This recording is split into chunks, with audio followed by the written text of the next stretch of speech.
Hello fellow peers, my name's Jacob Ansel. I'd like to discuss today constructivism, beginning with a brief overview of definitions related to the theory. A key component of constructivism is that unlike other behaviour theories, constructivism takes a stance that children are not empty vessels awaiting knowledge, but rather are active in constructing knowledge and understanding of their world.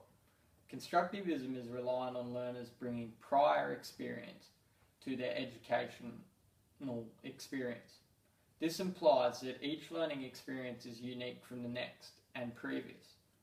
Students build additional knowledge and understanding on top of what they have already learned, i.e., a student's knowledge attainment is not capped by topic, experience, or assumptions of the correct result as provided by the teacher. Constructivism is bound by the following principles: observing and experimenting, actively searching for information, engaging in dialogue, and becoming producers of information.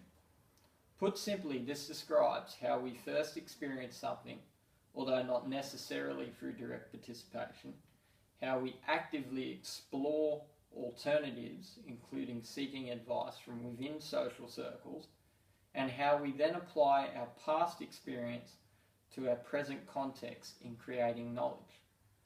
For descriptive purposes, let's take a simple classroom example of learning multiplication sums. A student is asked what 5 times 6 equals. They will initially experiment different ways of calculating a solution. This could include writing the number 5 down 6 times, thus creating an additional sum. The student will then begin to actively seek alternative methods, perhaps involving less writing. They can engage in dialogue with peers or the teacher in discovering other methods. Finally, they will come up with an answer and ponder the process to that answer. In a true constructivist method, the student would also seek to apply knowledge attained to future calculations. For example, if 5 times 6 is 30, then 4 times 6 is 5 times 6 minus 6. The student at this point is developing their own understanding of number patterns. As a teacher, constructivism is very much a process of providing tools or guidelines for students to discover answers or knowledge. A leading theorist in constructivism, Albert Bandura, whom is responsible for most of the early research around constructivism, described children as being capable of learning vicariously by observing and modelling the action of others, as wrote in Educational Psychology for Learning and Teaching 5th edition. Constructivism theory can generally be viewed from 2 particular stances, as described by Palancar and Phillips. These are psychological constructivism and social constructivism.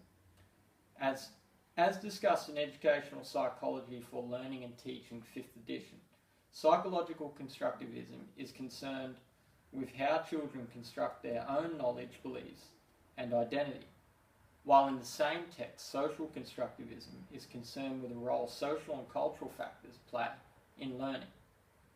Either branch of constructivism is somewhat dependent upon the other, but the main theme and message remains: the learner is central to the educational experience.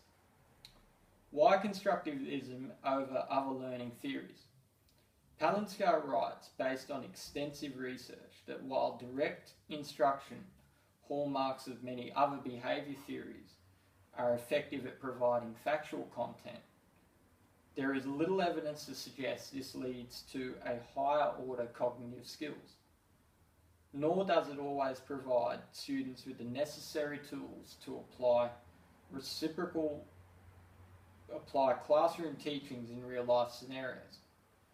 In research conducted by Palancar and Brown, reciprocal learning exercises function on 4 principal strategies: predicting, questioning, summarising, and clarifying.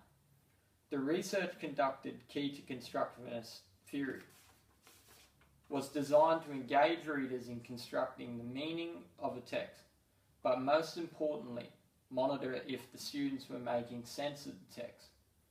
During these experiments, children were encouraged to lead discussions with teachers, providing support where required.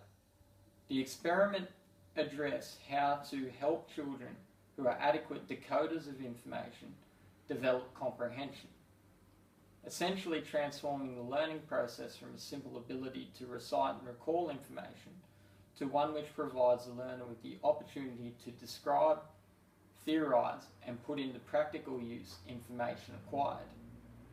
Constructivism theory lends itself to the learner developing a deeper understanding of content beyond simply reciting what it is. With this last statement in mind, constructivism-based learning is particularly applicable to literature-based studies. As stated by Palencia and Brown, construction of meaning by a reader is a result of prior knowledge linked to influencing the interpretation of information in the text, activating background knowledge while focusing attention on important information in the text, drawing inferences, and monitoring for understanding are all core to a positive learning outcome. Through literature studies, it can be argued students are provided with the knowledge, skills, and experiences to develop into functional members of society. It is also widely accepted that with various readings of literature, we have various interpretations. Classroom applications of constructivism should always be bound by a number of guidelines. Teachers should encourage open discussion. Discussion should follow loosely a paradigm of knowing correct answers. This is important within constructivism as each individual learner can infer different meaning or different readings from a text. In creating a positive learning environment based around the principles of constructivism, students should be encouraged to express self-values, beliefs, and cultural-based interpretations of learning materials. Students as a group should be informed that the views of individual students should be respected and thoughtfully discussed.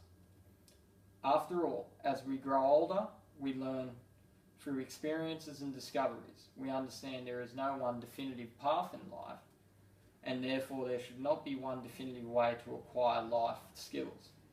Constructivism theory is accepting of this statement as a process of learning and knowledge attainment. Thank you for your time.